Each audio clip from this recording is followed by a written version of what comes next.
Welcome back. This is Pratibha Patil. Today we are going to learn second topic in history, and that is sources of history. Dear students, as we know, the number of objects used by our ancestors still exist.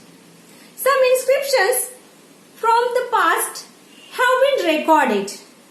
Sources like this help us to understand the history.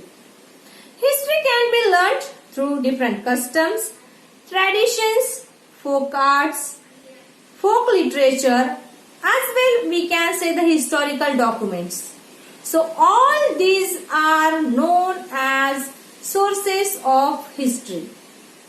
These are of three types: material source, written source and oral source.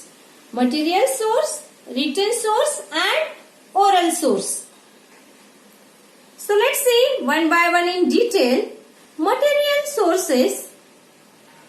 Man uses a variety of things in his day-to-day life. They are known as artifacts.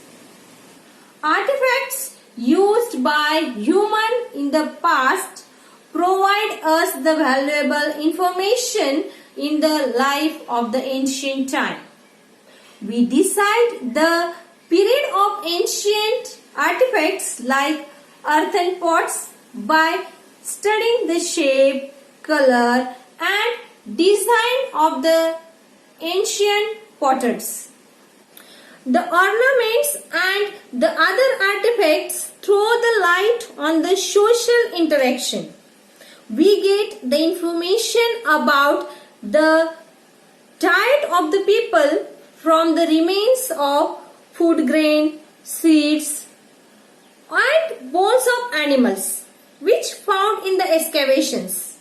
Also, we find the remains of houses and buildings built in the different historical periods. We also find ancient coins and seals, and all this gives us the information about the human activities in the past time.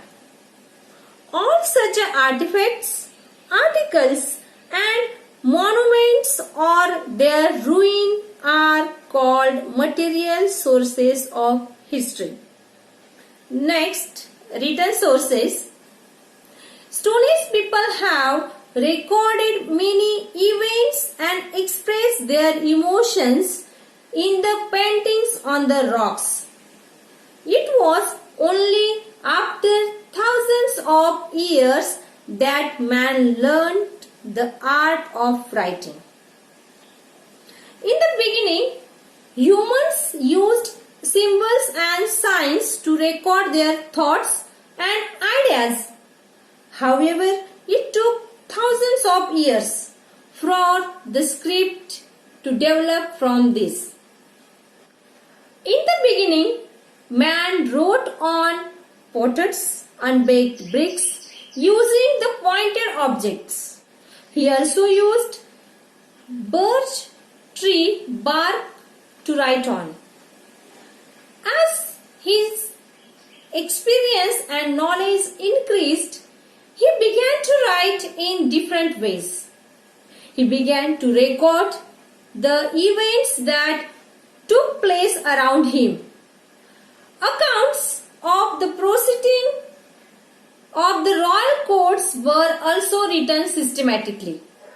Many rulers had their orders, decisions, donations, etc. inscribed on the stone or the copper plates. Over a period of time, many forms of literature developed. They included in books on the religions and the social subjects, plays, poetry, travel goes, and the scientific works. All these literature help us to understand the history of the various historical periods. These all the sources are known as the written source of history. Next, oral sources. Ovies, folk songs, folk tales, and similar literature is passed on the form generation to generation by the word of mouth. This literature is not available in the written form. Its authors are unknown. This type of literature preserved by the oral traditions, and these forms are known as the oral sources of history. Let's know little more about the sources of ancient Indian history. Material sources are divided into two parts: artifacts and structural remains. Artifacts: rock, paintings, pottery, terracotta, ornaments, sculpture, metal objects, coins, weapons. And in the structural remains, it will come caves, houses, stupas, rock cuts, temples, churches, pillars, etc. Next, written sources. Inscriptions on Harappan sills, Vedic literature, then we can say manuscript copies of Mahabharata, Ramayana, like that. Jain and Buddhist literature, different travel goes, books on grammar, Puranas and inscriptions. Next, oral sources. The Vedic, Buddhist and Jain literature of ancient India was preserved by the oral tradition. As well, like this ovis and folk song also is available in the oral sources. Today we studied about the sources of history: material source, written source and oral source. I hope it's clear to you. Thank you.